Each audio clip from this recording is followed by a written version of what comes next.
El expresidente de Perú, Alberto Fujimori, de 85 años, planea postularse nuevamente para la presidencia en 2026.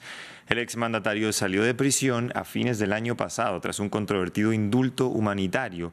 Cumplía una condena de 25 años por abusos de derechos humanos y corrupción, lo que siembra un manto de dudas respecto de la viabilidad de su candidatura.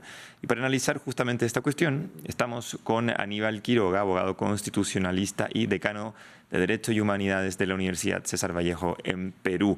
Aníbal, gracias por estar en esta entrevista con France 24 este viernes. Mucho gusto, Francisco. Buenos días. Muy buenos días. Aníbal, si bien Fujimori fue indultado y por ello salió de prisión, ¿existe aún algún impedimento legal para que se postule como presidente? Sí, bueno, existe un impedimento básico, ¿no? Porque él, siendo indultado, sigue siendo condenado. Lo que pasa es que por una gracia presidencial prevista en la Constitución, está exonerado de cumplir la carcelería, pero su estatus sigue siendo el de condenado. No ha sido perdonado por el delito, no ha sido absuelto, su condena no ha sido anulada, su condena no se ha cumplido, era de 25 años, cumplió más o menos 16, le restaba la diferencia y por lo tanto su estatus jurídico es la de un condenado que no tiene que estar en la cárcel por una gracia presidencial, pero que sigue manteniendo la condición de culpabilidad, la obligación de la reparación civil y las consecuencias que eso trae. La Corte Interamericana de Derechos Humanos cuestionó la sanción de una ley de amnistía por ser contraria a los estándares del Pacto de San José de Costa Rica. Si a eso le sumamos esta postulación, ¿qué implica para las víctimas de delitos de lesa humanidad?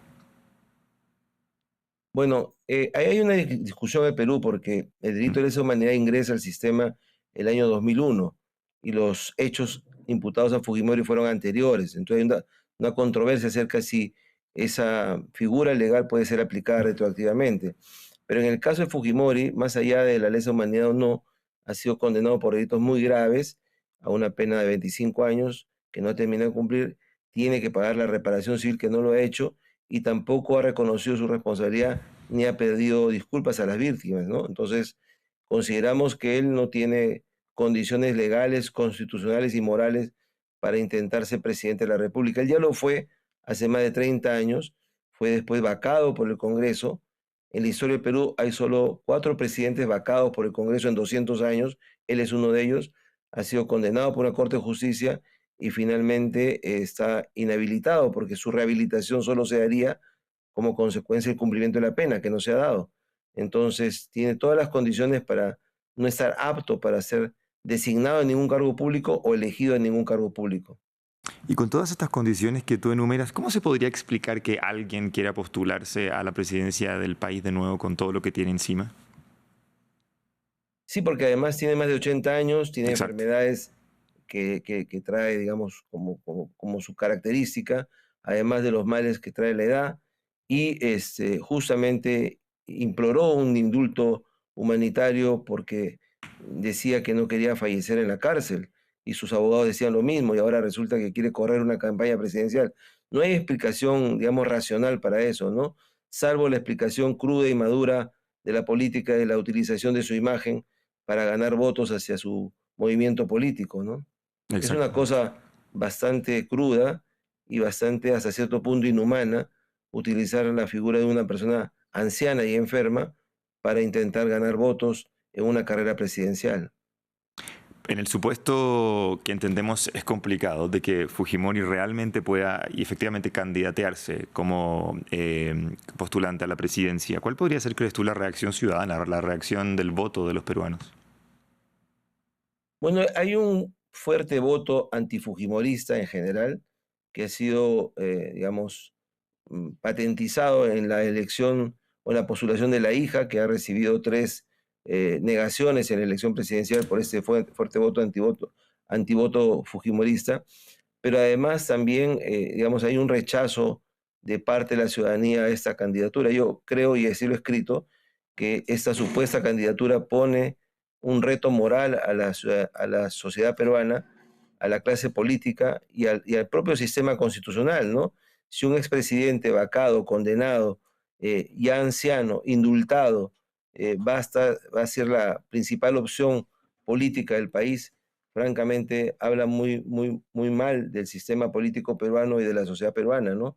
Creo que hay candidatos jóvenes y fuerzas políticas jóvenes que deberían estar intentando la presidencia ya en el primer cuarto del siglo XXI y no recurrir a una figura muy mayor que fue presidente en los años 90, ¿no es cierto?, hace ya más de 30 años, y que debería estar en verdad descansando y haciendo uso de la gracia presidencial que le permite no estar en la cárcel, porque si no fuera por el indulto presidencial cuestionado por la Corte Interamericana, como usted bien ha señalado, él debería estar en la cárcel. Aníbal, tú en algunas respuestas atrás hablabas de estas deudas civiles que todavía tiene Alberto Fujimori. Debe aproximadamente 15 millones de dólares en daños civiles en tres casos distintos por los que ha sido condenado. De postularse a la presidencia, ¿qué pasaría con casos abiertos como este? Bueno, en principio esa deuda es impagable para él a la edad que tiene, ¿no? Siendo pensionista de una universidad. Y la ley dice que hay que pagar la reparación civil. Y evidentemente hay que pagar la reparación civil porque es culpable. Si fuera inocente o si fuera, digamos, declarado, exonerado de toda responsabilidad, no tendría que pagar la reparación civil. La tiene que pagar porque es responsable. Pero no la ha pagado y no parece que la pueda pagar tampoco. Esa es otra objeción a su posible candidatura, porque una persona va a ser rehabilitada si cumple la condena y además paga la obligación civil a las víctimas, cosa que no ha hecho y no parece posible materialmente que lo pueda hacer. Claro, matemáticamente, como tú decías, es bien difícil. ¿Qué papel juega simbólicamente y estratégicamente también la hija de Fujimori, Keiko Fujimori, en todo esto? Bueno, ahí hay un tema complicado, ¿no? Porque, digamos, se dice que es un movimiento político democrático y tal, pero ella está ahí por ser la hija de, es una suerte de herencia política, ¿no? Entonces, ella no ha podido capitalizar la popularidad que todavía mantiene el papá y ha corrido en tres elecciones y las ha perdido y no parecería que podía ganar una cuarta. Y esa es quizás una de las explicaciones por la cual quiere utilizar la figura del papá para tener más votos hacia su movimiento.